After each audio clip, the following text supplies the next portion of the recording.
Hi friends, তোমরা সবাই কেমন আছো? আমিও ভালো আছি। আজ বানাবো ঢেঁড়স আলুর চচ্চড়ি। তো বন্ধুরা, তোমরা কে কোথায় থেকে দেখছো অবশ্যই আমার ভিডিওতে একটি কমেন্ট করো। আর আমার পেজে যদি নতুন হয়ে থাকো তো তোমাদেরকে একটাই বলবো যে আমার পেজটাকে ফলো করে দিও।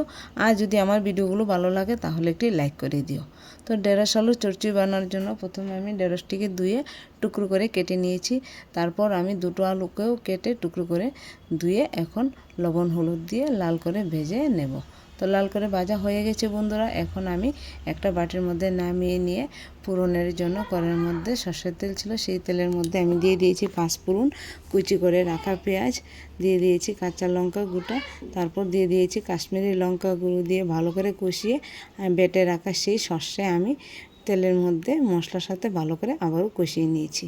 তো কষানো হয়ে গেছে বন্ধুরা। এখন এর মধ্যে দিয়ে দেব জিরে গুঁড়ো, ধনে গুঁড়ো দিয়ে আবারও একটু মশলাটাকে কষিয়ে নেব। নিয়ে আমি কেটে রাখা সেই ঢেঁড়সটাকে দিয়ে দেব। তো দিয়ে ভালো করে আবারও এই মশলাগুলো ঢেঁড়সের সাথে আমি মিশিয়ে নেব।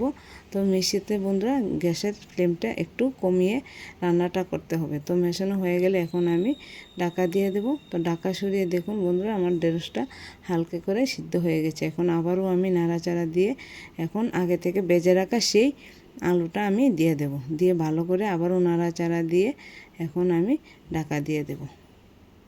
তো ঢাকা সরিয়ে বন্ধুরা আমি এখন এর মধ্যে একটু জল দিয়ে দিয়েছি, যাতে আমার ঢেঁড়স আলুর চচ্চড়িটা যাতে একটু মাখো মাখো হয়।